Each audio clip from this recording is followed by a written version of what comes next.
say, you know, Boxy's hero or even just any individual hero. It's what that does for your lineup. And I'm curious to see if they first to a DK perhaps. Will you go to a first to lone druid, or do you just kind of switch concepts? I'm just trying to think of the openings to the Oracle. Like, Grimstroke comes to mind. Obviously, lane, you don't lane it against him because obviously Oracle just dispels it, but the game is perfectly fine. But do you like the idea of maybe Nature's Prophet in the early phase? Give that push, because that's available. Maybe. I always like +1 actually, so it's pretty strong as well. The thing is, Insania, I haven't seen him. And I understand this too, because I think it might be something to do with him being the primary shot caller and captain.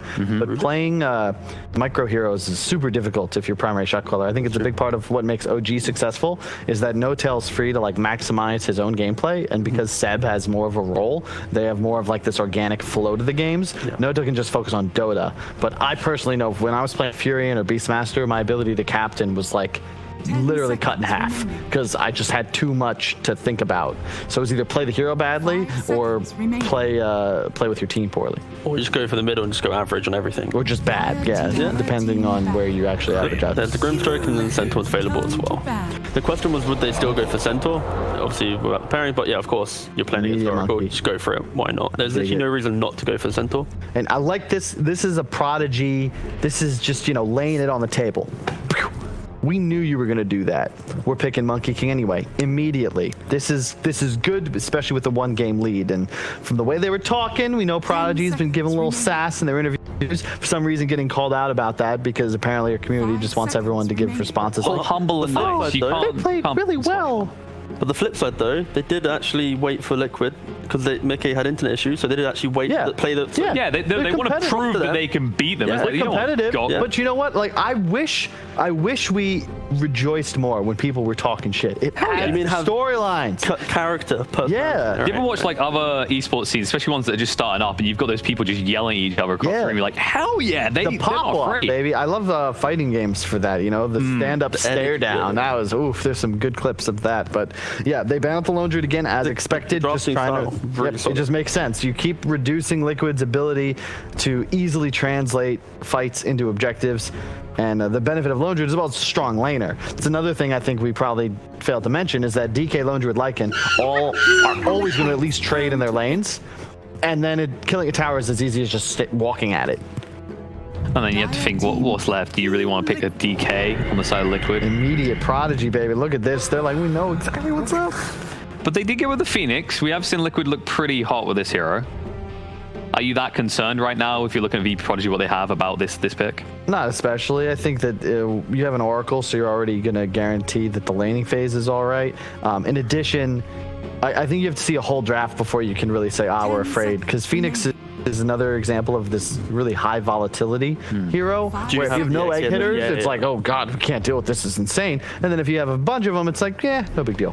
Yeah, because like right now, it's like, oh, it's a good Phoenix game, no egg hitter, right? But then see 2 picks left to go. Yeah, Life Stealer, Jug, both options. Yeah, like the reason why VP's drafts are often so strong is because this early Monkey King pick, when they already see the beefy boy offlaner, right? Like again, I'll keep mentioning it against Alliance, right? You have these Centaur, Mars-esque heroes, you pick Monkey King, you know that lane's going to be solid. So even if you have to put him in the safe lane, it's a good lane. Like, unrelated, do you see the clip of Snoop Dogg being interviewed after his esports team lost? Oh, yeah. It's so good. It's like what every pro player's wanted to say in an interview. When asked the question, like, oh, how does it feel? You know, you guys lost. He's like, man, I actually quote it properly, but he pretty much just said, yeah, it sucks. Yeah, that was it. Obvious question, sir. Move on to like someone a bit more interesting. This is interesting. So Clinks is another example of a way to isolate and expose dual squishy ranged intelligent support duos. You find them, you blast them off the map. And to win a fight against this Prodigy lineup, you need to be able to find the 2 supports. It's the double cage match strat. Yeah. Monkey puts his ult down, Clinks puts his ult down. Do you want to stay in Wukongs? Because I got our boys here too. Yeah. It's a cage match. It's a bloodbath. And Oh, that is a wow. Underlord, you do not see this hero very often. Oh, that DM, that does not have a stun. So we've got to imagine one of those Smurfs he talked about. Sorry to steal your thunder. Yeah. He probably put in work on the hero. We thought he couldn't play. He's like, no. That was the next level play. It's like, yeah, you always need stuns. No one will see this one coming on the final day. Underlord, man, this is VP's way of controlling the draft when they can't decide whether Clinks is laning. Because the Clinks in safe lane against an Underlord might not be too hot, right? So you put now you're like, all right, maybe you have to put the Clinks mid, you have to pick up a new laner to deal with our Underlord so that we don't have a completely free Underlord game, right? That's maybe the way that you see it. But for Prodigy, and especially when you have DM in your team, you could easily put this hero wherever the Clinks goes. Like, DM used to play this mid lane with these quirky heroes, so it's a nice pick overall. Yeah. I guess you're maybe not as scared in that stare down you just mentioned, right? Where you put down Wukongs, the Burning Army gets summoned. Now you've got an Underlord to kind of bully away the Clinks, All he maybe? has to do is exist, and this game is pretty easy for him. Like, right now, Liquid's damage is pretty much, for like the big damage, it's the physical and Clinks, right? You have all like enabling damage, but it's not, your killing damage is physical, so this is why Underlord is so prominent right now. and you pick up a pipe and suddenly Crimson Guard as well, you look at the Liquid lineup, you just don't have too much raw damage output right now. Yeah. And it's primarily single target from the cores at least. Is the reason we don't see this hero too much because when he falls behind, he just feels like a big creep sort of thing? It doesn't feel like he survives the initial battle if you're not ahead, right? Kind of just it's not really figured out in the meta yet. I think that in this spot it's still solid because you're not picking the Clinks. You're similar to a TA, but with more volatility because you have stacking damage from your Q that like adds up over time, and you're more of like a hunter killer. You don't do as much structure damage, and you're not as durable, but you're still solid, especially I think against a Monkey King. It's a very low armor hero, and it fits the concept of what Liquid are going to try to do here. I think the main point is what you touched on about the whole killing sports, right? So here independently can move and waste so many resources, right? So that's why it's so prominent, especially in this draft alone. Yeah. We will see the Kunka, Kunka's an amazing ban, like the best ban I think they could have done. I was thinking maybe I wanted to see them pick it, and I looked over and saw the ban, like damn. They could just QoP again. Yeah, stand. Is there anything else that comes to mind they found? Oh, hello. Another answer to the Clinks. Liquid are going to have a real tough time killing anybody, especially with the Oracle behind. This is a really nice pick from Prodigy, and they expose the weakness so far in the 4 heroes Liquid selected, which is a lack of sustained DPS, or specifically damage in general, physical. right? Damage in general. Yeah. Pretty much all in Just one hero. Yeah, and this is where when you're playing against a team that has shown flex, but with like one hero in 2 lanes, as long as you pick 2 heroes that counter that flexibility, you pretty much are in a good spot right now. So Underlord and Necro both happily laying up against Clinks, and there's a lot of pressure of this last pick being able to actually do the damage needed. I know to, it's a sniper. Gonna be no. Oh, really? That doesn't look like a sniper to me. New age. I gotta say, I am not a huge fan of that pick here. The laning phase will be great, but I don't like Razor against Underlord at all because you just kind of kite him through the pit. And the Rain of Fire does significant damage. It's max HP based. This is a tough draft for Liquid, and the double link doesn't work either. So it's not as if you get that extra usability from the Grimstroke. But outside of like root on Underlord, this is pretty much like the freest game for Liquid to control the fights, right? Like the Clinks can get the vision running first. As long as he doesn't get blown up, he's fine. Stampede gets you out. Yeah. As Wukong's out, like the fights just go. No, you're right, because they don't. VP.Prodigy can't make plays. They can't. Like the 3 cores like are static. just. They exist. They're boys. They just like they go to lane and they do their thing. Meanwhile, your Clinks will just be freely moving. It's the same support duo that we saw them Prodigy play against Secret, where they could play the moves, but they couldn't. Yeah, and they don't have a goddamn thing for the egg either. You know, thinking about it, actually, it's similar. It's swap roles. Liquid need to maintain like a 2-to-1 kill advantage, and VP.Prodigy just have to exist, get so big that they just don't die, and then eventually walk down lanes. And it's the fact that Razor in this game, he has a free lane no matter where he goes. Of course, I believe this lane he should be mid, but again could be carry.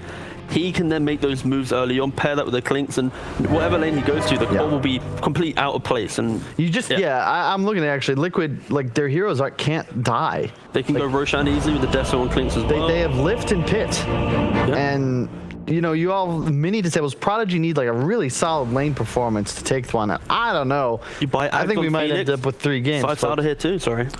Sorry, I was about to say Alright. Phoenix by Zags. Scythe is yeah. negated. Boys, your eyes have been opened. It sounds like you're in Team Liquid's Yeah. side. Is that where you should sit? Yes. All right. Well, Carl said it needs to be a 2-to-1 kill ratio, and we'll see if Liquid can actually pull this off and take us to a 2-to-1 score overall as we throw it into game 2 between Team Liquid versus Bo3Prodigy. You know, I think when we have a panel or an entire show without Alan, we could just forget about the numbers for a bit and focus on the feeling, Sin. What's your feeling for this game? Well, so when Alan does stats, he, you know, uses actual statistics. Kyle just throws numbers around and hopes they land. It's kind of like a bingo, you know. Just, if you say enough numbers, eventually you're going to have a line, right? So let's say 2-to-1. Okay, let's see if that's good enough for this game. Yeah, no one saw that from Insania. That was fine. So the thing about this game, and I think the reason the panel is a little bit like, I'm kind of with them in having a hard time gauging this game because there's not like, it's hard to find something firm to just hold on to and be like, this is what is going to matter the most. Like the Dire lineup is really tanky but doesn't have the best catch. The Radiant lineup has pretty good damage and team fight, but doesn't necessarily have the best laning scalability or the ability to do enough damage against these guys. It kind of becomes a game of math, honestly. Like, can you pierce them or not? And for Prodigy, I'm imagining that what they want to do is they want this Underlord to get auras, and then they want to force a fight around Roche that they win so they can get Roche, because their lineup can't do that either. But the panel was leaning a lot more towards Liquid to actually achieve Roshan. So like you win the fight around Roshan, so you can just finish the hard work that Liquid have done.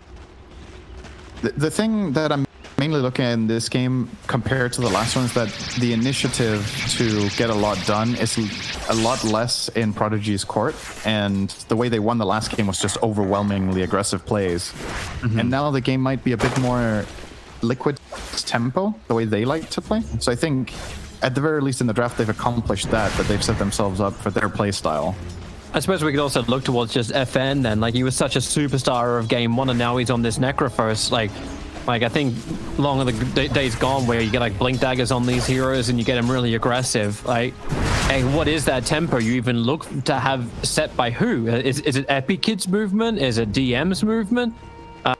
Is it just the supports playing really well from Prodigy that let them set any kind of tempo? Because once they're ready to go, like, who is the one actually going? I think thinking of the game in that way is probably not the way this is going to go down anyway. Prodigy are going to reach some sort of critical mass and then they're going to ball down towers. Okay. And it's up to Liquid to choose, can we win these fights? And if we can't, they need to just split as fast as the enemy team is pushing, which they're able to. Clinks and Centaur are no pushovers when it comes to taking towers. So they can both defend and play aggressively. So the options are definitely there. Feels like Just curious to see how it plays out. This is a very interesting game. Like, yeah, a little bit, what's the word? Not a game.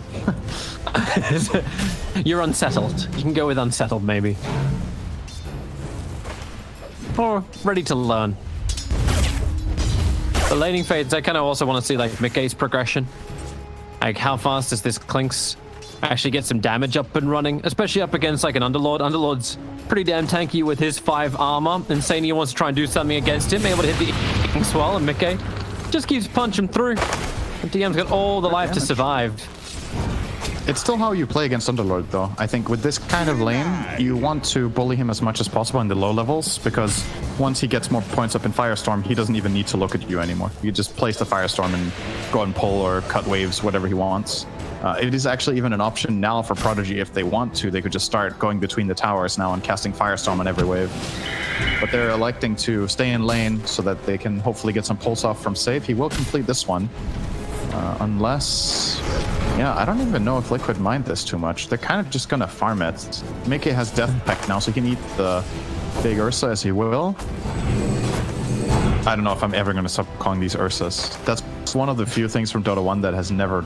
Like, it's never stopped for me. You don't want to call them hell. For a while, you used to call them like tomatoes.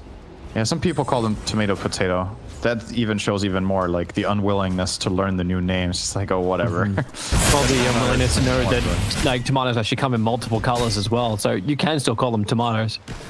Oh yeah, both of them. Well, then it's really bad descriptive. And you don't know which one you're talking about. Top lane, Epikid? Yes. Yeah. Some good damage, but not enough damage. It's just harassment back. They know he doesn't have any consumables left. He bought the Orb of Venom.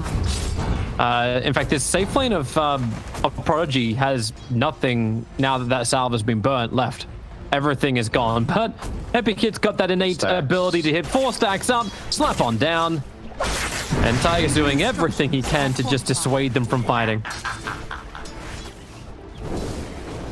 Mid lane's pretty even, 21-7 versus 8. Okay, maybe not that even. 21-8 versus the 19-3. I think that's pretty good for Necrophos. As far as I'm concerned, this is a Razor lane. Even when Kuiper then gets the regeneration rune as well. I mean, that'll add hurt. to the wound. But the wound isn't. Did they want to go on top? I mean, he just did a 0 Spirit's damage. flying forward. Ina's in a lot of trouble. And Tiger's got the tick damage. Even Epikid, all that regeneration that was never used because it wasn't there, means that the Tiger actually gets a double kill on this off lane of Team Liquid. And then Mickey goes for bottom lane. Over towards DM. As much harassment as they possibly can, but it won't work when the Stroke of Fate is unable to connect. Fire spirits are so good in lane against Monkey King. I think if there's one thing you really don't want to face as Monkey in the safe lane, it's a support that has attack speed slow. The two worst matchups are this Phoenix and the Jakiro. It's just so hard if you can't get your stacks off. And we're seeing it there that Tiger can easily pressure him. As soon as the Fortune's End has been used, you can just lay Fire Spirit after Fire Spirit into this Monkey King. He can't fight back. Like, there's just nothing there. Might even see Epikid just maxing out Tree Dance because of that and just start semi-jungling, just push out waves and stop playing the lane because it's too complicated. That's a pretty sad day when that has to happen though. Yeah, you really don't like that as Monkey King.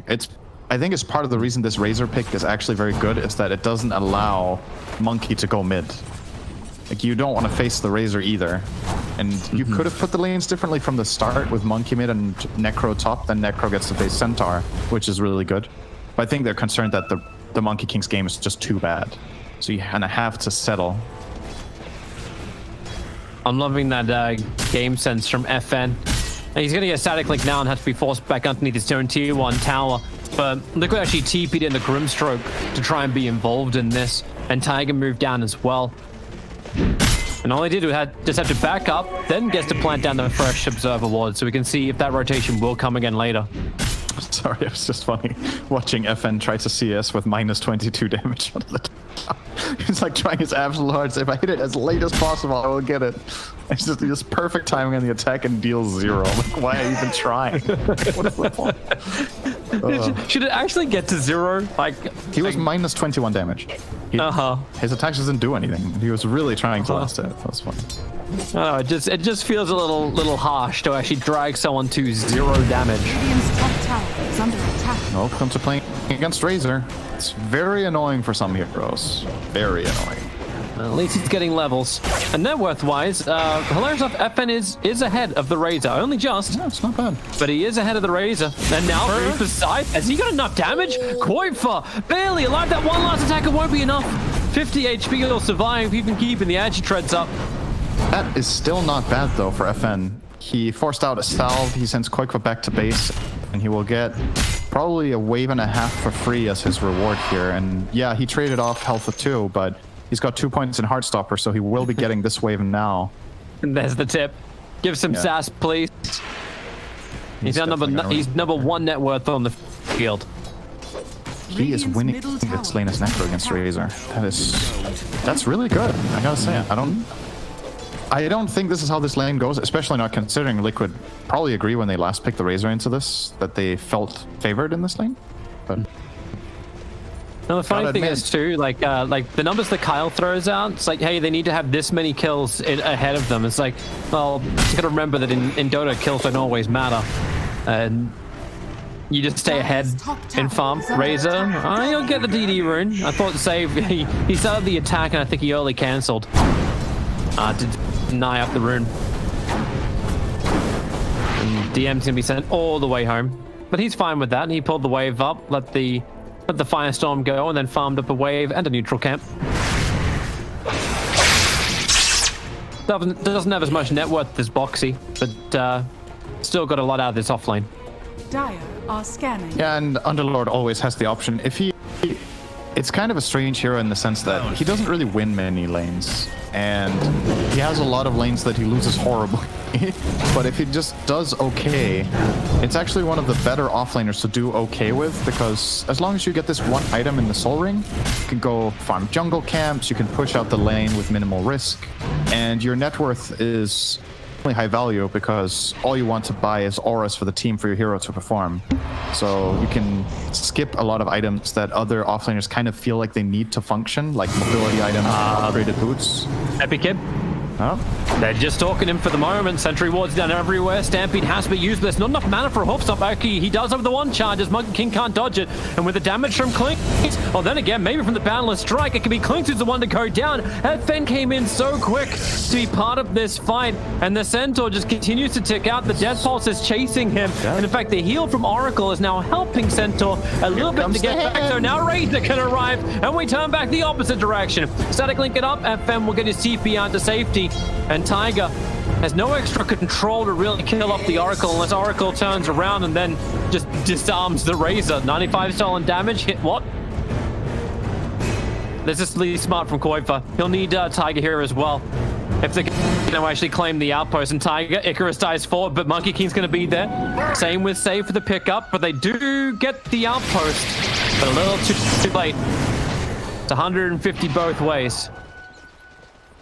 Boxy will TP in, but nothing to connect on. They already disengaged. Unseen energy. And also, Yeah, nice response from Prodigy there.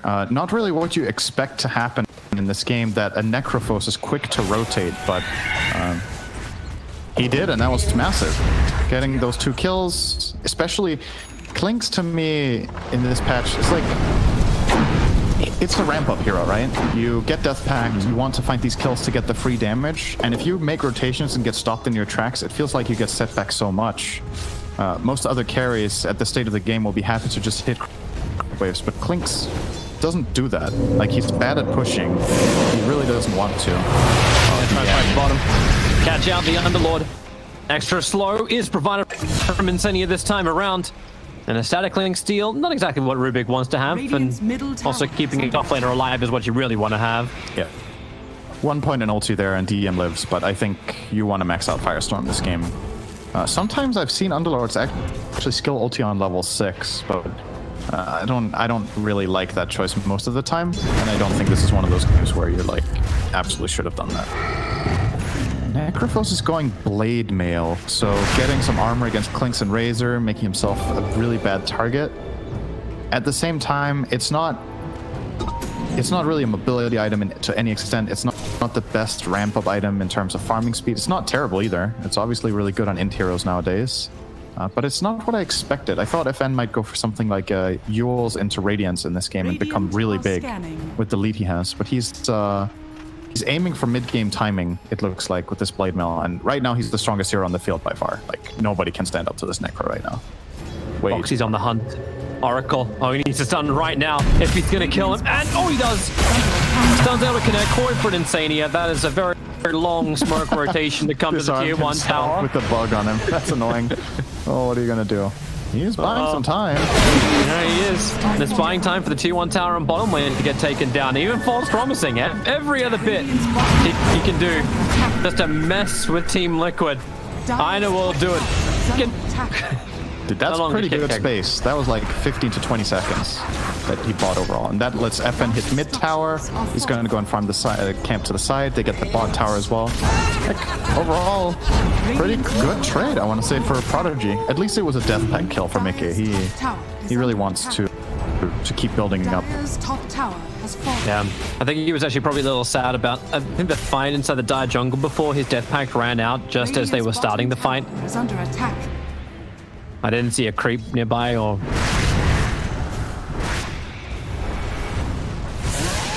Are they just gonna try to overwhelm mid already? I feel like this is a bit too early. Like, you don't have tankiness items yet except the Blade Mail and Necro. Yeah, they're not gonna try for it. They're splitting out again.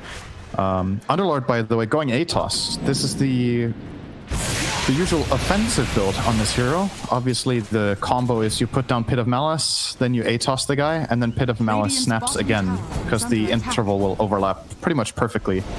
So a very long route, but obviously makes him susceptible to dying, because it's not the best tankiness item, and that build kind of loses its effectiveness against BKBs when they start coming out. So you're playing again to this mid-game timing with Necro, and I think when these two items are up, VP really want to take fights.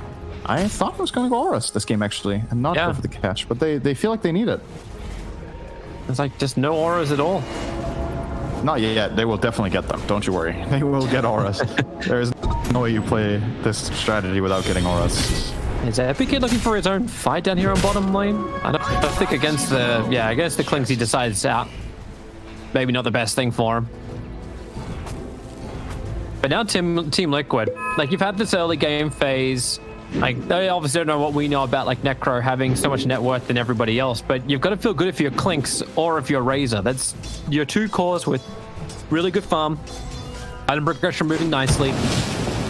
So do you try and force fights? Do you look to pressure? Like you've only taken one tier 1 tower so far, and it came with the trade of a lot of damage to your mid tier 1 as well as the tier 1 tower on bottom. Like can you push? Can you force the issue before Prodigy are ready with auras or ready with combination items? I think if you do anything, you look for a rotation when you get the Centaur Blink Dagger. I think that's the best timing your lineup has right now, where you get to take the initiative, because they're kind of suffering from the same weakness as Prodigy right now, right? There's a reason there's 7 kills in this game. Both teams aren't really very good at finding opportunities. They both need to itemize for it, the dagger on Centaur versus the ATOS on the Underlord. So when these two items come out, you're going to see more fights. And I think Liquid will make the first move. I'm pretty sure. Straight after this dagger is up, you see Boxy's just kind of scrambling to get it. He's digging through his entire health pool, farming jungle camps, and then he's going to retreat to base. The timing's pretty much perfect here. He'll get just the amount of gold he needs from these wild rings. And Tiger's made sure the top lanes continue to be pressured out as well. DM's trying to play the same battle as well. This way, like Prodigy can't just shove in the bottom lane and have, well, no more space up on the top. They always have to be looking behind themselves. Echo Saber's done for Epic Kid. So new items all arriving. Yules and Blade Mail for Necro. Radiance next in his quick buy. They're just going the Radiance, but after a couple of...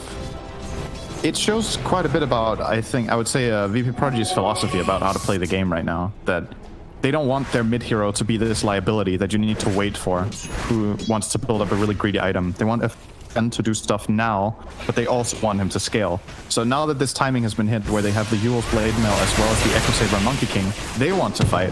But going mid the dagger. Oh. Counter-Strike begins it all up. Oracle's got the extra control. Reaper side coin for just deleted. 70 seconds he is down. Buyback is available. And the rest of Team Liquid are now coming to the mid lane. The Blink Dagger from Boxy. The buyback from Raze will be worthwhile if you can find yourself a kill. The double hooks on Boxy hits the backline, and the Soul Bind Silence, and Mickey going to work. Combining that with the Wukong's command, maybe Prodigy can start turning this one around, but Monkey King just stands in the middle and dies in the middle of the Wukong's command. Turn on the Sun Ray, turn on the Blade Mail burn too. A quick rod of Atos, Tiger, secured by save. But they're going in deeper. Boxy blinked in, couldn't get the stun out. But Mickey getting back-to-back kills. It's all right for Liquid, but it doesn't feel good to buy back your Razorman at 17. What Necrophos really likes in this kind of game is to have a designated target, and now he has one, right? Next Reaper has Koika written all over it. He'll be dead for like 80 to 90 seconds, and that opens up for towers. And speaking of it, they even got a tower. It got denied by Insania, very nicely done, of course, but it's still, the space on the map is more important than the gold. And despite losing, or winning that fight rather, for Liquid overall, I don't really feel like they won in terms of the macro of the game. That wasn't really favoring them overall. But does this still work for Mickey, considering he gets that permanent damage? It's true. It's a fact still building him up. It's better than the 2 damage that DM's currently got permanent. That is very true. Should not disregard that fact. Definitely helps out. Pit, H-Toss, Bo3 thinks about helping, gets a Hoof Stomp, but only onto the Rubik, who ends up stealing Stroke of Fate. Not a bad steal to have, but the Sunray's burning stayed down. But back into the pit, Tiger just kept moving forward. Necrophos does not have the Reaper Sight available, but they just keep the dust going. And now another great hit from DM. Both Mickey as well as Insania on the retreat, but couldn't get back. Not in time to get out of range to the pit. Liquid didn't seem ready there. The Razor just never connected to this play. It was like they didn't think it was going to happen or that they weren't going to be in time. But this Dire lineup, it takes time to get these kills when you don't have Scythe. It was actually a really long fight. Don't know if Koikva had TP on cooldown, stuck on the other side of the map, or what was the matter there, but it feels like a potential play for Liquid they just didn't take. This Necro is getting really big now. Like, it's starting to be concerning for Liquid how far this Necro is. Well, now Team Liquid bring the numbers, Tower is under attack. but they don't bring the Razor. But He's now not they're there Scythe. just yet. And now Hoof Stomp forward. Bo3 gets the initial jump over on the Oracle. Tiger wants to help out too. Disarm. Oracle to try to get himself further out of here. But the pit, the control, Centaur, he needs some extra help. But the Reaper Scythe will take him out for a minute. Tiger also on the retreat. It looks like, yep, Prodigy will have to move outside the Wukongs. But still, Koikva not there. What? He's farming the top lane. He's trying to get to his BKB, but Liquid were the ones who started this. What's happening to Liquid in this? Dire's I want to top say tower is under today, attack. but they've obviously had some good moves earlier this game. It's just this jump, Centaur jumping the Oracle in the middle of the forest with nobody around him to help get the kill. And now you may lose Koikva anyway. He's got a Eul Scepter available. Starts with the Static Link of the Monkey King, forcing him away, but it's the Rod of Atos into the pit. He'll hit the deck, rooted once again. Mickey can at least pick off Ina. But is Liquid that are really getting outnumbered in these plays. They're getting punished for Razor being on the other side of the map and getting. This was their choice, right? It was Bo3 jumping in on the Centaur. He jumps the Oracle with no allies around himself. Oracle will not die to a solo Centaur at this state of the game. Saves himself easily. Rotation comes in. Prodigy are the ones who have the outpost, so Koikva can't connect on that.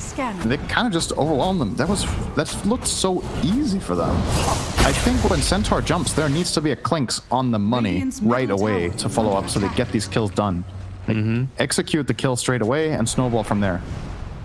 They're a bit too separated, in my opinion, in their moves right now. I think Tiger might also be work dead. more as a unit. Hey. Once he's got the couriers bringing in the extra tome. Welcome to level 11 and welcome to Mickey. Actually going over towards the Rubik. Turn on the Sunray. And they're going to work with the Burning Army to kill off Safe. Epic hit is. Oh, first dive. Wait, they see him? Middle tower Mickey, is under where are you going? Oh, he just wants out. They don't want to take this fight. That's The rest actually a of really good call to moving down. disengage. That is a super good call, and that is not easy to make for Liquid. It's so tempting, you know? You cut Monkey out of the tree, you're 2v1, but they identify they probably can't get that kill in time before help arrives, and then they would both die. That was actually really impressive, because honestly, making calls like that in that moment is very difficult. So, nicely done. Dire's top tower. Mickey is courier hunting, but he's just right underneath the sentry ward. There's another sentry ward too. He's in between two of them. They'll trigger the dust, and now Mickey, they burn off the Wukongs and drop the Reaper Scythe, getting the kill before the Scythe is able to arrive. So 70 seconds, such long death timers. This is just a game versus Necro. And Necro already has a Sacred Relic. He's gone 6-0-4 in effort. You know what? I said like the whole... I do have Necro rotating around and getting kills and being the playmaker that FM was in game one. Yeah, you do, apparently. Yeah, you really do. With Blade Mail first item pickup. He hasn't even pressed the button, I think. I actually don't think he's used his Blade Mail yet.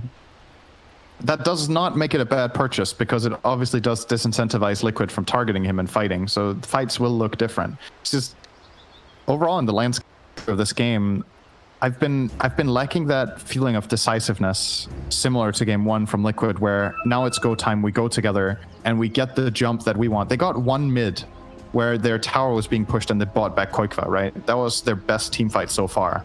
Right? Everyone was together, everyone combined their spells, they isolated the correct target, killing Oracle first. They have the tools. I definitely feel like they have the tools to take fights. But VP.Prodigy are just one step ahead every step of the way. They have more people, they get the jump, they have the map control. And a lot of it comes down to towers, right? It's the fact that they've only lost one tier 1 top, which generally happens, but they've taken both the mid tier 1 and the bottom tier 1. And this mid tower is constantly a pain in the butt for Liquid to handle. Just pushing this wave back all the time. It's very annoying. To deal with. The funny thing is though, like I think Liquid are getting better at pushing out the side lanes. Like Box has been very elusive with the center on the off lane. Tiger, he knows he's a sacrificial Phoenix. Yeah. Like he knows he doesn't survive this. You put down the spirits. Monkey's just waiting for an extra little bit of help. Underlord will get the perfect control. Or will he? Icarus dying. Phoenix gets the TP. And that's pretty huge. Waste of time. Oh, they definitely misplayed that. Epikid actually stuck close to him, and as soon as the Pit of Malice came down, he got cut out of his tree. So he couldn't stun. That was heads up from Taiga, but also probably shouldn't have happened there. There you go. You'll take that. Both teams are smoked up. Yeah, hey, it's fine. It's no lost rapier. True. Oh my god, he has Radiance. He is so farmed. That's a big boy. This is the ball of Prodigy being online with that Radiance done. I can even care about the other auras. Oh, and they are going to They found Boxy. Start with the Boundless Strike, follow up with absolutely everybody else. Atos control, Boxy triggers up the hood, triggers the stampede. They'll send him up and towards the air as only Retaliate got stolen from the Rubik. He wanted more than that. They actually didn't have Reaper already. I'm sure they did. So yeah, they had to just delay that. But yeah, Boxy caught out again. I don't know how quickly Razor just moves to the opposite side of the map. It's like, just get away from me. I haven't finished my BKB yet. And Razor is the #1 net worth hero over on Team Liquid, and he's got Yules and an incomplete BKB. BKB. I was hoping you would have a field day with that one. Well, I haven't slept in 3 months. Same for Bulldog. He hasn't thought in a year, Radiant's so it's fine. bottom tower is under attack. Let's not bring him into this. I know this is former Alliance. It's his meme, I think. Oh, is it? Oh God. Oh, I'm sorry, Trent. Radiant's bottom tower is under attack. See if this bottom tower gets defended at all by Liquid. They don't seem interested, and I think it's completely fine to give up this one. I think the positional disadvantage is way too severe right now. Prodigy have placed good wards. They have a super fat Necro in front that they can protect with Oracle. So just shove into this tower. And Liquid will try to push out mid and top as fast as they can. But they don't seem confident with getting this mid wave out of the way. This should already be in the enemy tower, ideally. Monkey King is setting up, though. Yeah, they're chasing Boxy, but Boxy, okay. He wants to go in. There's no one else there with him. It's the same again. Yep, Boxy just has one thing on his mind, and that's fight. Razor, the pit, again, DM, controlling him up, and Koifa does not have to burn the BKB just yet. Same BKB also just flew in for Epikid. He is very much ready to fight. So what was really burnt from that? Like, you lost Eye of the Storm on Koifa. That's kind of it, but now Prodigy push the mid lane, Necro. A pretty big target underneath the tower. They're both the false promise. Oracle didn't get stunned in time, so he gets it out on the Necro, who will also be used into the air. Does anyone else want to follow up on this? Necro is just saying, I don't care. FN, now the Reaper's by Razor. Dead for 90 seconds. No buyback is available, but cleaning up the burning army. And Prodigy will keep the push going. He didn't account for the Boundless. No BKB. Gets turned out of anywhere, and then Reaper there. There's no save in his lineup this time around. Liquid have got so accustomed to playing with saves, but they don't have that Shadow Demon. They don't have that Oracle this game. People exposing themselves to getting killed can die. Oh boy. Yeah, that's looking painful. Rough. It's tough, man. I think this mid-tier 2 tower and bottom tower will both be claimed by Prodigy here. They have so much time, 50 seconds still, and they know Razor doesn't have buyback. If they saw his inventory and saw that BKB, there's no way he has that plus buyback right now in the state of the game. Not a chance. And Senia needs to get down here and just nuke the wave as quick as he possibly can. Protect the high ground. It's a catapult wave. Like, yeah, Mickey just, like, he just goes top. It's like, oh, fine, I need to get out of here. I need my Desolator. I need my damage. Foxy's trying to get a halberd up and running, but I'm not even certain that's going to be enough control. This is just all coming up Prodigy once again. But Liquid do have good delay. The split push works well for them. They've got good wave clear. And pushing high ground, like we still haven't seen a supernova from Tiger, and he has managed to wait long enough in this game to hit level 2 on that ultimate. Something Prodigy doesn't have great things to deal with. And that's an interesting TP from Koifa. They're going to come in behind the mid-tier 1 tower, looking for a target. They need to find Oracle. They just need to. It's the access point you have to this fight. They're wrapping all the way behind, and Oracle is going to be there, but I'm seeing 2 couriers coming in. One's got the headdress and the tower. I see 3 couriers coming in. The army, the squadron has arrived from Prodigy. Grimstroke quickly deleted, and now Razor isolated inside the Wukongs and the pity. Had to BKB. At least he's able to get that one off this time around. They found the burning army inside the tree line. This might be okay if Liquid can get a couple more kills. They got the Oracle, now into the Supernova. Prodigy have to go in full retreat. FN cannot do it, however. Mule's brought down, Underlord stunned up. He wants to get the chain stun out. Your buyback comes in from Oracle. So Fortune's End now is actually going to be there. False promise, DEM, get the hell out. Full Uber back to safety. Probably not exactly how they want to use the buyback, but hey, your core stay up after FN goes down. That was not bad for Liquid whatsoever. They, even though they're insta-killed, what happens is Prodigy are caught in this awkward limbo in the middle of the map where they have used their Boundless Strike to kill that support, right? It gives a lot of freedom for them to come in, combine all their spells, use Stampede to just overwhelm. And Prodigy losing that Oracle early on, the safety net for Necro is gone, and he does become a target. Now this is a key moment in the game. Like, under Sentry Ward, key moments indeed. Mickey being picked up. The Sunray from Tigers giving him his life as Mickey just silences the Rubik. But Klinks is continuously stunned. They're not going to get it. It's They're not so angry that their Sentry Ward is just out of range of the Dire Sentry Ward too. Can't catch a break, huh? You really can't. And a Dire Sentry Ward got planted in range of the Radiant Observer Ward in mid lane. All breaks are off. It feels like you do need a little bit more than this Necro kill to confidently go Roche. There's still too many potential issues with this mid-tier 1 tower up. I think part of the reason Liquid hesitated so much is that they know if Necro buys back and there's a fight going here, he connects within 5 seconds. He ports aggressively on his tier 1 and walks over and he's there. So the fight is, it doesn't feel like a 5v4 for them in their minds. And they were right to think that. I think if they do brute force this Roche, it could have lost them the game. It's a good chance you just get overwhelmed there. So, problem is, you might have softened it up a little bit. I don't know if it's enough though. They left it at high enough health that Prodigy aren't. No. This ward bottom just paid, I think it paid dividends. I think it saw 2 or 3 heroes in that bottom aggressive ward from Aina that almost expired. So maybe Prodigy can get a read on what to do here. The hasted Rubik. That's one quick flyer. 4-man smoke up from Liquid. They're coming over with the Boundless Night Monkey. He's coming in very, very close. Gotta be careful. Fox needs that jump forward to get the double stun. Throws with the E-swap, then the double stuns, but they're battling into the Wukong's command. Koifa instantly wants out, 66 HP, and he cuts the tree. Epic Kid, he doesn't be able, he can't hit the ground in time. That is the only saving grace for, there's Spider Legs. End of Spider Legs. Oh. Radiant's middle tower is under attack. That is the only reason Koifa is alive right now. And they're going back to Roshan Prodigy. They believe they can do this now that Deso's on the monkey. Yeah, this is not guaranteed. I think Liquid's gonna smoke again. But the creep wave, it's pushing up mid. I don't think did they get there in time? Can't do it in time. No, they can't. And they don't have Monkey King ulti this time, so this fight is... Smoke. The smoke's gonna break over from the Rubik. Quick stop!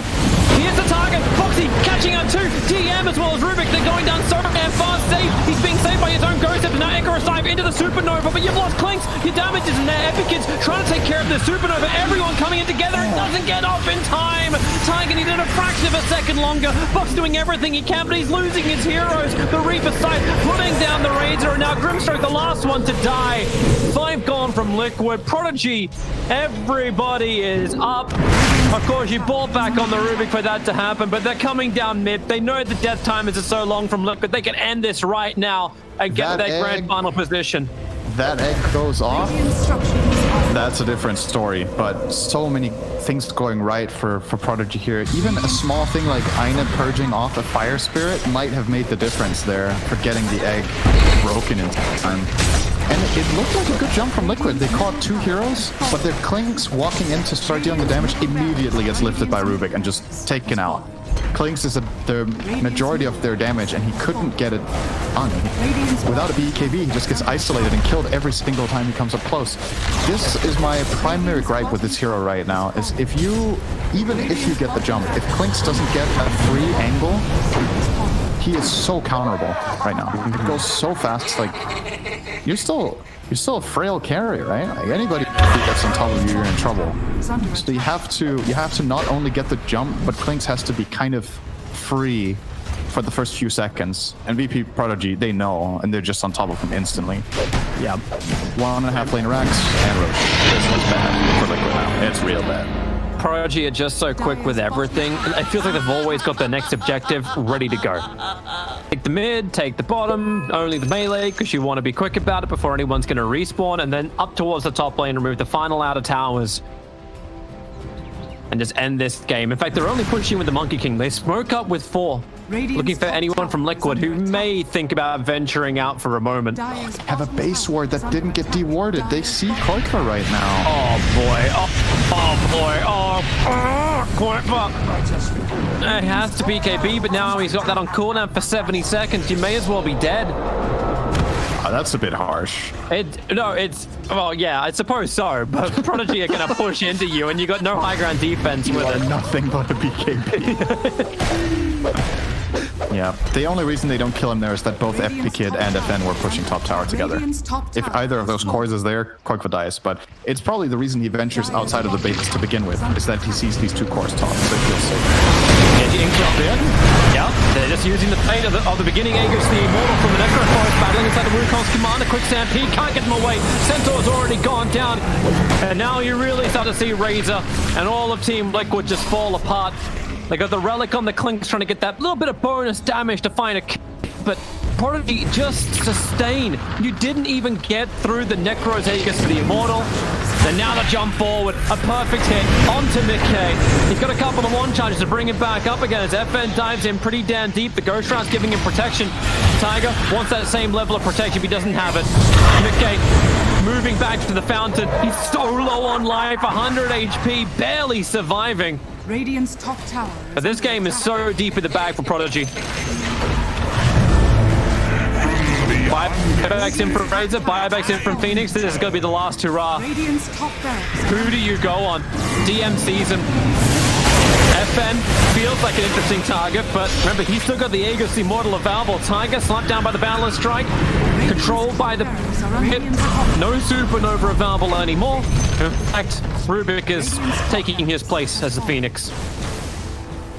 They are just trashing Liquid today. This didn't even seem close in either game. Like, Liquid had a little bit of a... They showed some signs of life for the first, I want to say, 15 minutes, and then they just consecutively lost every fight, every move.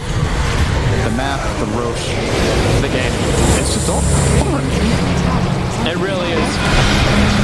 They're trying to battle at the last points here, but it feels like Liquid are just in it for the thrills. That's GG. Prodigy. You know what the best thing about this lower bracket final is that the grand final should be a hell of a lot better. Because Team Secret may actually have a team coming in there with big confidence to battle them. And Prodigy definitely wants to get revenge. They did get beat